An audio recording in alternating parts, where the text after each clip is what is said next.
Defects, what is up? You already know what time it is. New comic book day.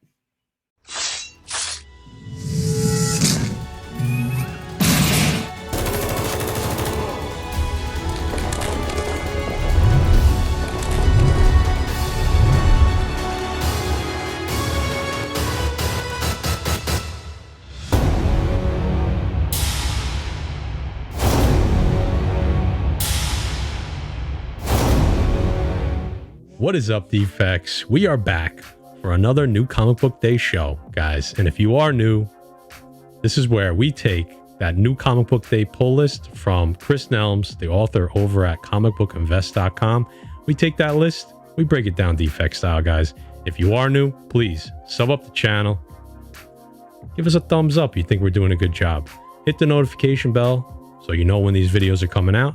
Leave a comment in the comment section. Tell us what you're reading this week. And of course, share the video so everybody knows about it. All right, guys? So without further ado, let's get into the books.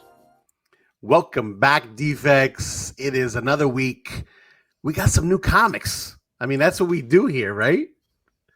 We're going to throw Chris's list up there so you guys can take a look at it. And then we're going to get started.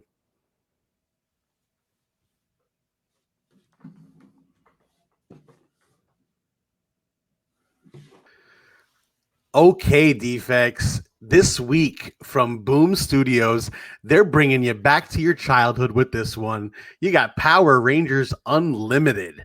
Listen, Heir to Darkness one shot. You got an origin of Astronema. I mean, this is a crazy bitch, man.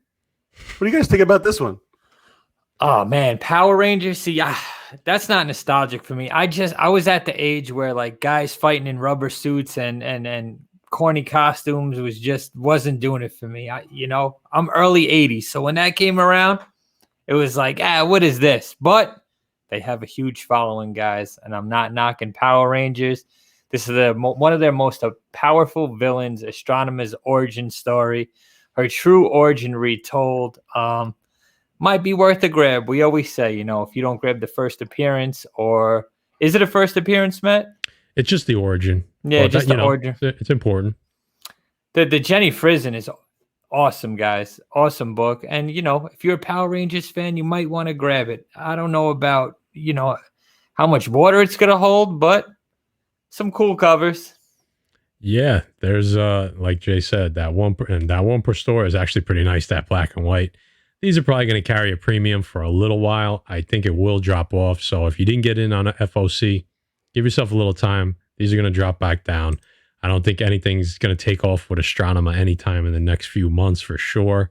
But some nice covers. And like Jay said, Power Rangers fans is a cult following of comics. So this one's probably going to be flying off the shelves. But yeah, Origin, that's why we brought it to you.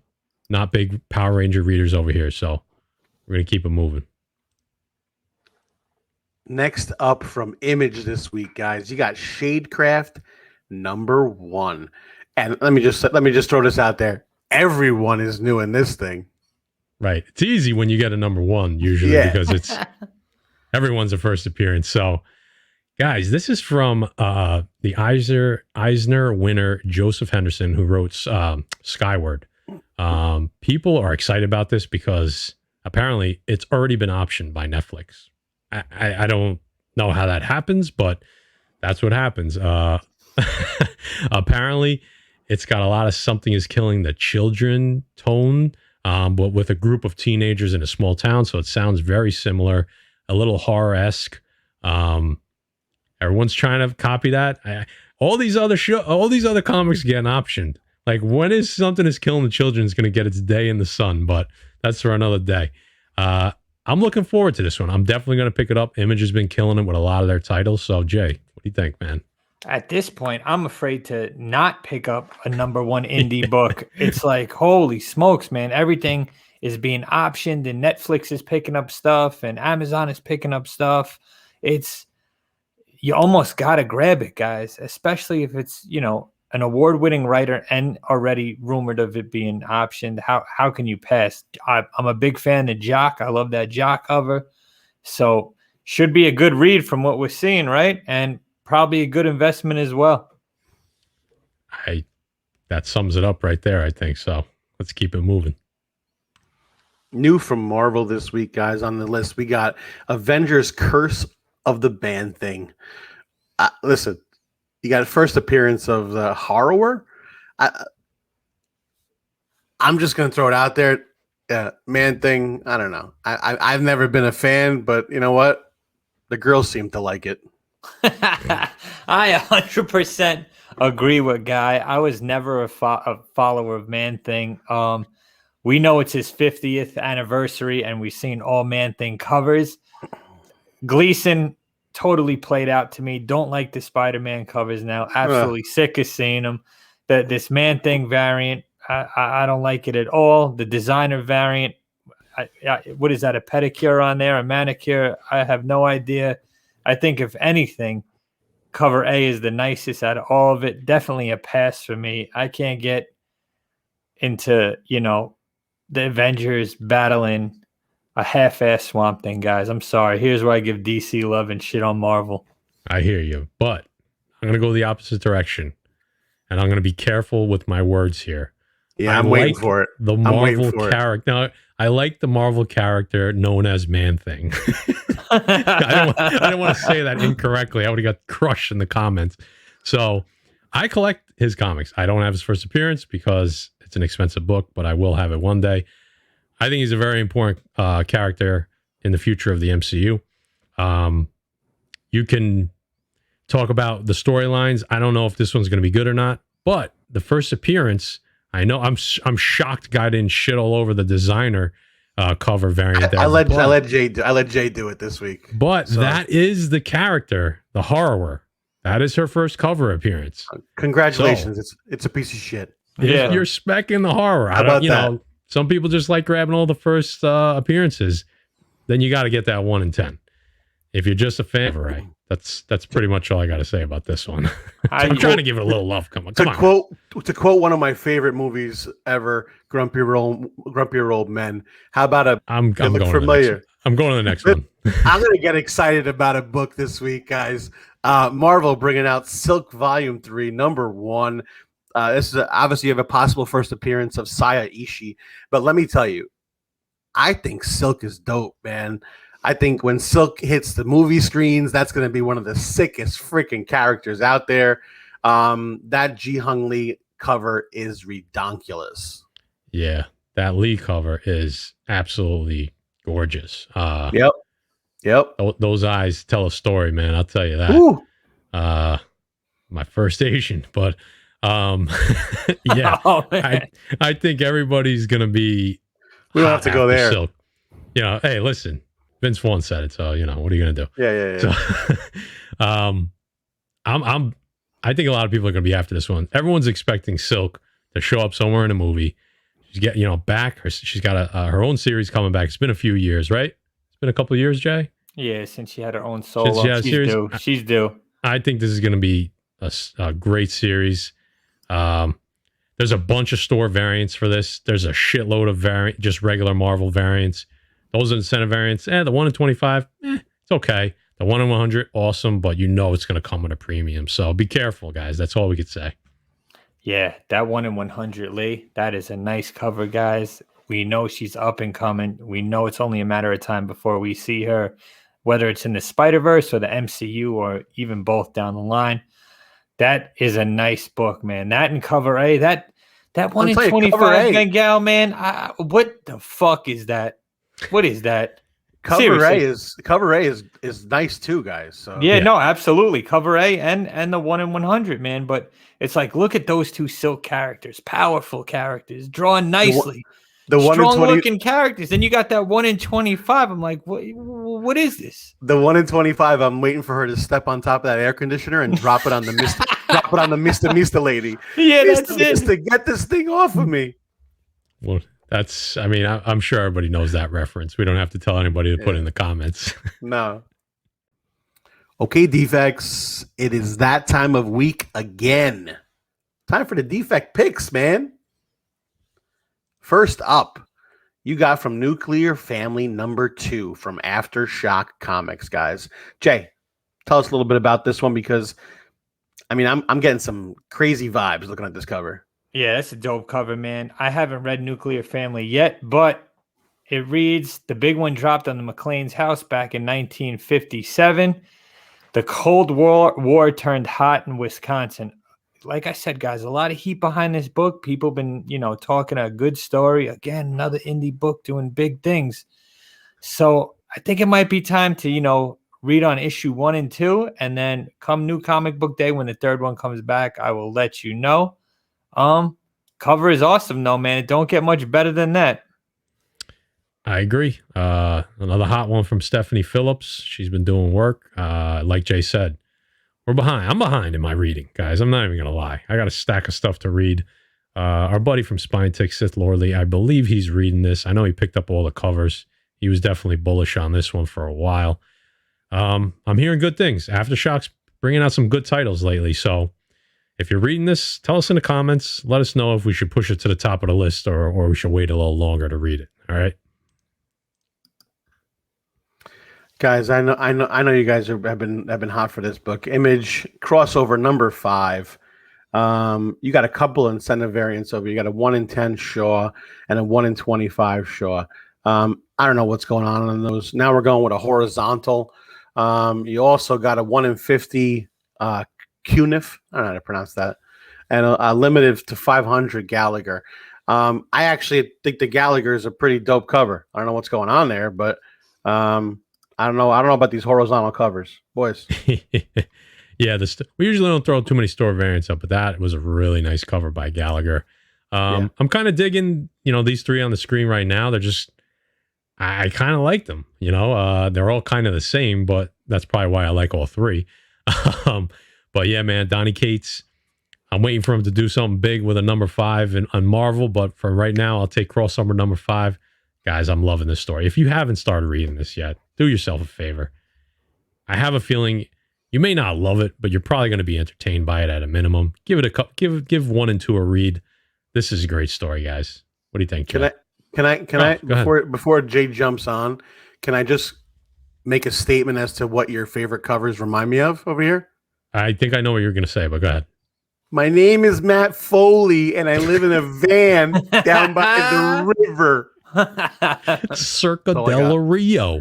Well, yeah, that's the Spanish version. Me llamo Matt Foley, y yo vivo en el van cerca de el Rio. I can't. I don't know how you follow that, Jay. You know what, man? I am so pissed at Donny Cates, and you guys will know why in a couple of weeks. I heard a spoiler today, and I'm just pissed. But Donny Cates said a couple of weeks back that you're going to want to grab issue 3 of crossover and issue 6. Is this book setting up something for issue 6? Is it going to be an appearance of somebody? I'm not sure, man. This book is so mass produced. I don't know about any incentive variants, guys. I've been reading the story. The story is absolutely phenomenal. But investment wise, I don't know how much investment you're going to have on a book that's so overpopulated. So I don't know, guys. The 500's a nice cover, but how much are you really going to pay for it, and how much does it hold value? Story's great. I don't know. Everybody's favorite book coming up next, guys, from Image. You have Department of Truth number 7.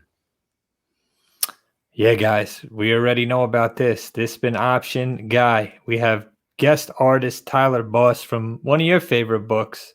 4 kids, what is it? 4 kids step into a bank, walk into a bank. This one's dipping into the Men in Black, guys. As you can see in the covers, we're talking Men in Black, flying saucers, abducted cows, and people trying to cover it up. The more I read Department of Truth, the more it reminds me of X-Files. And I think that's I knew you were going to go there. I think that's the kind of way the TV show is going to go. It's a great, we grew up with X-Files, a great show. I'm sure Guy didn't watch it. It's one of my favorite shows. Oh, is it? I figured the scariness. You're like, no way. Yeah, no. I'm obviously joking. Yeah. Oh, yes. Dude, I could see it totally. Got him. I could totally see it going in that direction. And if that's the way they take it, oh man, hold on, because it's going to be a fun ride. I'm happy they're throwing some new artists on in the interior. I know Jay said he's getting used to it, but I think the last couple, honestly, 5 and 6, I think the art was better. So I have a feeling 7's going to be even better. So we'll see. Maybe he'll stick around for 8, 9, and however many more they have. So that's what I'm looking for. Obviously, the story, I already know it's going to be good. I want to see what they do with the art. So, guys, get excited this week from Marvel. The horse face himself, Beta Ray Bill numero uno. You got a bunch of, you got a Stegman variant, you got a Stormbreaker variant, Matt's favorite Stormbreaker shit. I like the Johnson variant A, obviously paying homage. You got a Simonson 1 in 25, and you got a 1 in 100 Stegman that just has, crazy fucking horse face all over it. So, yeah, I feel like, the Stegman is a wraparound. I feel like Stegman just kind of like took one of his Venom drawings and just kind of made it Beta Ray Bill. That's kind of what it feels like. I'm okay with, it's okay. It's not my favorite. A 1 in 25 again is, it's okay. I like the homage, and I like cover A, to be honest with you. Guys, I think Marvel's basically trying to get us ready for Beta Ray Bill in the MCU. Reintroduce us to this character, give him his own little series. I think it has a little bit of a tie into King in Black, right, Jay? I believe. I think so. And Thor a little bit, because he doesn't have Stormbreaker anymore. Obviously, that thing is destroyed. Yep. I'm feeling that Stormbreaker variant, but I'll tell you what, guy, I hate Beta Ray Bill. That's Beta Ray bitch. This guy. Oh God. Yeah, dude. I am not a fan of Beta Ray Bill. Speaking of tie-ins, Symbiote Spider-Man, King in Black number 5 tie-in over here. Listen, cover A, caca. The 1 in 25 Raposa, I'm enjoying it. He's doing something weird with his freaking hand up there, but regardless, I like it. Yeah, I'm with Guy. I'm feeling the Raposa. That's why we threw it up here. Also, the Symbiote Spider-Man has probably been the only good tie-in, and it's 5 issues long, obviously, at this point. I feel like there's been some important information come out of this tie-in. Mr. E, well, it's not really Mr. E, the Shadow People, whatever they're calling them. Yep. The Ebony Blade, Dane Whitman. I think there's some good stuff that is going to be important. Maybe, obviously, King in Black is ending, but I feel like it's going to be important going forward with other comics and maybe even the MCU.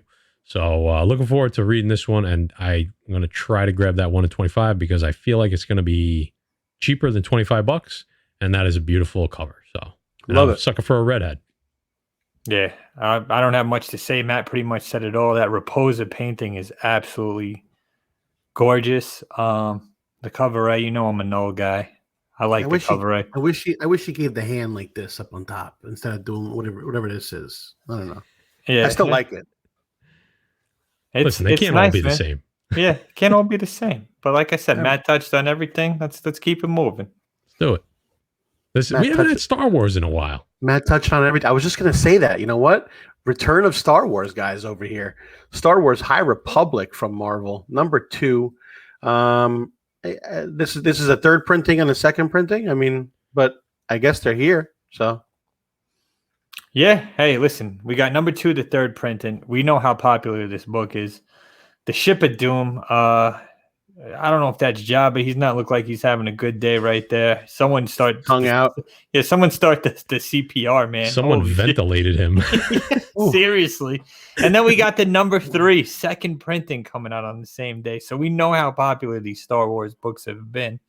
So we've been reading. What did we read, Matt? We read Adventures. The Adventures. So the Adventures been good. I definitely got to hop on this.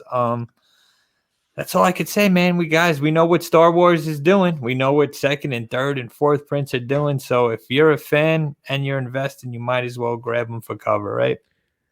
Yeah, I feel like the later printings, everybody's on them now. So they get over, like even the second and third printings get overprinted. So you have to make sure that you buy the right one, the one that's like most underprinted. All right. So it's such a dance now, and which I hate. I knew this was going to happen. I knew everyone was going to start buying second and thirds and fourths and fifths until they finally print one that nobody buys, and that's going to be the most expensive one.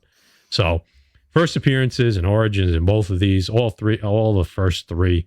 Looking forward to number 4 coming out, so I could definitely just sit down and read 1 through 4 and catch up. Star Wars, guys, it's hot as it gets. So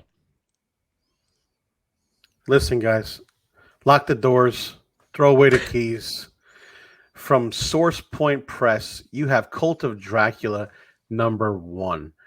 I'm just going to throw cover right in the garbage because I'm just too afraid of it.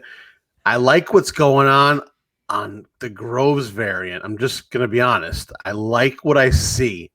And then my eyes slowly go down the legs and I look at the floor and I'm afraid again. Okay. Yeah, I think she cut herself shaving. I don't know. I think Jay's going to look into it a little bit more once he looks at it like a little bit more, and we're going to have a different conversation about what's going on that Groves variant. I was trying to give the PG version of that, but someone get this poor girl a Kotex. So let's stop beating around the bush here. Holy smokes. Well, I mean, either way, I'm focusing on the top half, and we got a smoke show alert on the variant there because goddamn. Talk about a sucker for a redhead. Jesus. Matt got his wings. Matt got his wings. She needs the wings, but yeah. I mean, brother, stay high. Wow. You know what I mean? Yeah, exactly. Keep it above the the equator. Yeah, let me get that for you. Wow. Little ketchup on your beard. So, oh man. Basically, it's a documentary film crew to uncover secrets about a mysterious cult.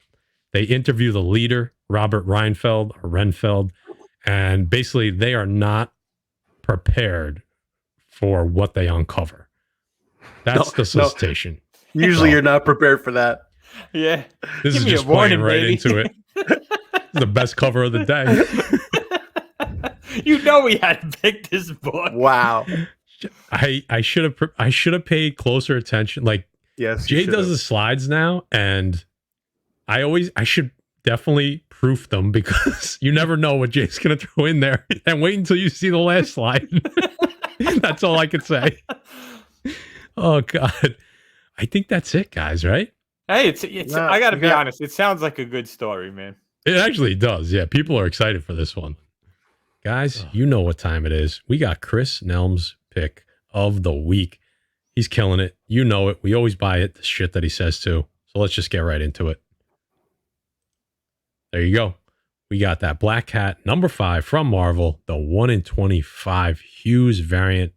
Black Cat looking dope on the cover. Here's what Chris says.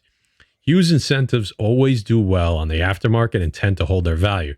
Not sure how many stores will order 25 copies of Black Cat #4, so this will always be an above average incentive. If you can get it for $30 to $45, I might jump on it. Buy it under 30 for sure.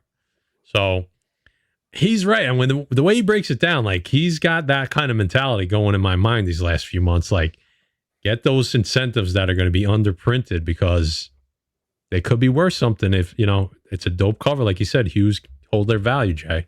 Yeah, and whenever you see that AH on the bottom, you know those books hold their value and sell. And look at that. Spidey's tingling, man. I don't blame him. I'm tingling myself. Guy. Listen, he's sitting there looking up, and that Peter tingle is hitting him. So he's just, he's excited.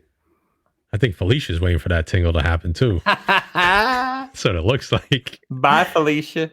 Bye, Felicia. So we actually have another book that Chris kind of drew our attention to, and I'm just going to throw it up on the screen real quick. And it's the Sea of Sorrows it says #3. Oh, I don't know why. I guess we have, I don't know. It says #3, but I thought it was #4. That's weird.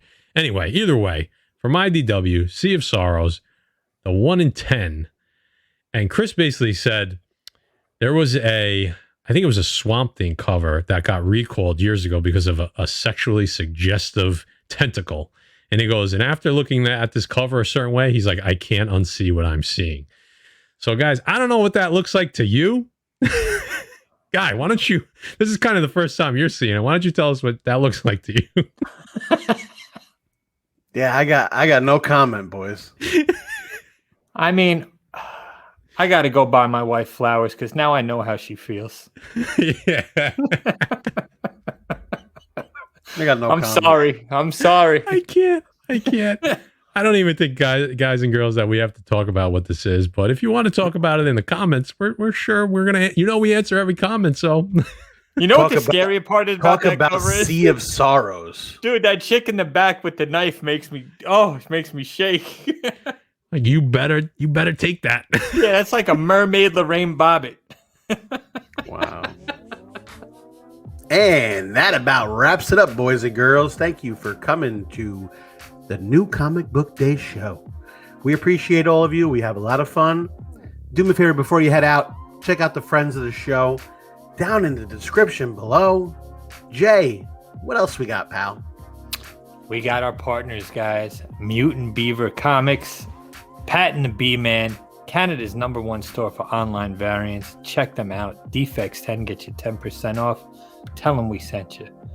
Not only that, we have Erod 212, Express Comic Book Pressing, all your pressing needs. Defects 10, another 10% off. And Erod will submit to CGC and CBCS and pass on his 15% discount. So guys, check him out. Matty Forge, close him out. You guys know, every week we throw a link to Chris Nelms' article in the description below. Guys, check him out. Awesome author over at CBSI's on CBSI's website. And of course, we're going to throw a link to CBSI's website because they got a lot of dope stuff. So before you get out of here, like we said earlier, if you're new, sub up the channel and hit the notification bell. We throw out videos every Tuesday and Thursday at noon Eastern. Live shows every other Wednesday, I should say, Wednesday night. Hit the thumbs up. You think we did a good job? Throw a comment in the comment section. Of course, share the video, guys, because sharing... motherfucking caring. There you go. So for the Pressable Defects, we will catch you on the next New Comic Book Day show.